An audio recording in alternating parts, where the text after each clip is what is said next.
Twisters overperformed, opening to $10.7 million on preview night and debuting to $81.2 million in its opening weekend, exceeding expectations. Success is tied to the name recognition of the 1996 film and its appeal to Middle America, showcasing the importance of engaging diverse audiences. Rising star Glen Powell's charisma and appeal played a significant role in the film's success, proving he is a box office draw audiences want to watch. During its preview night on Thursday, it was clear that Twisters would overperform in a big way. The movie opened to $10.7 million on preview night, well above the $7 million initially estimated as numbers began rolling in by the night's close. The weather was far from gloomy by the end of the weekend for the disaster pick as Twisters debuted to a robust $81.2 million, about $700,000 more than early estimates indicated on Sunday. When a movie opens ahead of predictions, let alone a staggering $30 million above the prediction number, it's clear that the industry has a film that hits all the necessary marks to engage audience interest.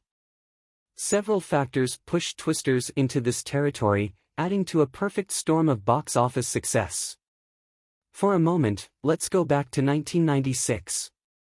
Twister, directed by Jan de Bont and starring Bill Paxton and Helen Hunt, declares that summer will start a bit early that year with a launch on May 10. The summer movie season typically kicked off in June, but Warner Brothers wanted to test a theory that audiences could crave big blockbuster entertainment before the official start of summer.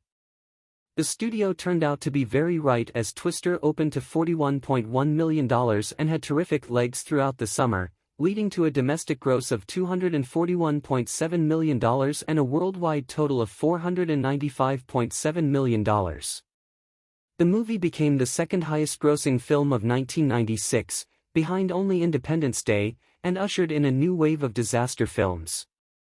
Twisters appealed to fans of the original and a new audience. A sequel to Twister has been talked about for years as it had to be determined what would be the best creative direction to take the follow-up. One of the obvious reasons that Twisters resonated this weekend is name recognition.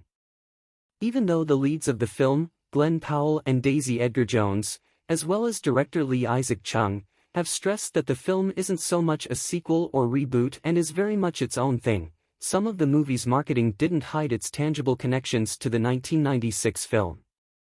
The trailer featured Dorothy, the device used in the first movie that could provide an earlier warning system for tornadoes, and even though Powell and Jones aren't exactly Paxton's Bill Harding or Hunt's Joe Harding, their characters of Tyler Owens and Kate Carter give off a similar vibe, minus the romantic tension. Then, there was the simple notion of the title.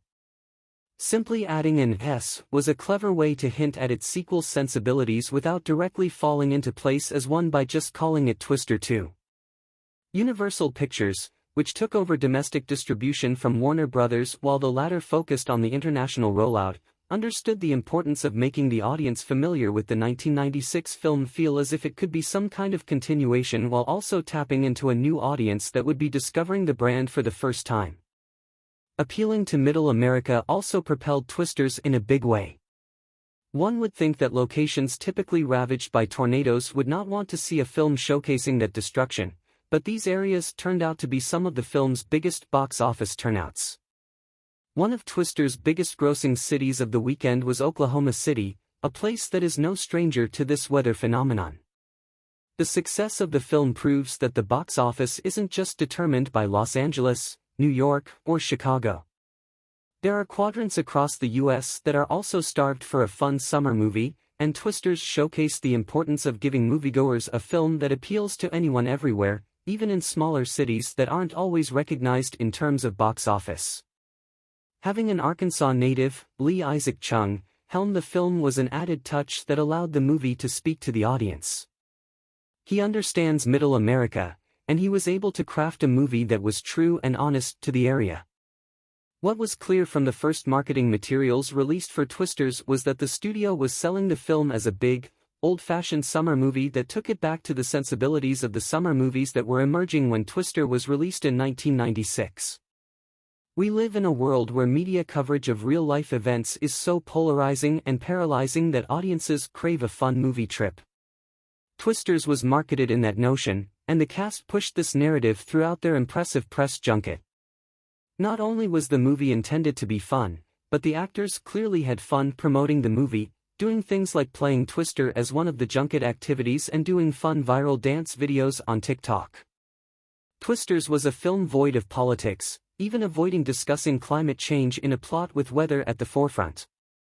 It's hard to knock a movie that wants to have fun, and the audience responded to the movie's clear message that it wasn't trying to reinvent the wheel and wanted the public to have a collective fun time at the movies.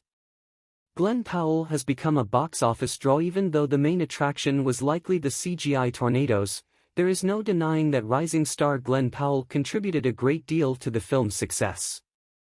Ever since appearing in Top Gun: Maverick, Powell has become an actor to watch, and he's clearly on the trajectory of being that rare movie star actor who could likely open a film in a big way based on his name alone. Alongside Sydney Sweeney, he helped Anyone But You become one of the highest-grossing romantic comedies in years. Now, he's headlining a film that debuted with the highest numbers for a disaster movie. It's not just that Powell is the flavor of the month. As an actor, he's incredibly charismatic and has shown that he can play in different genres, and as himself, he comes off as a genuine guy.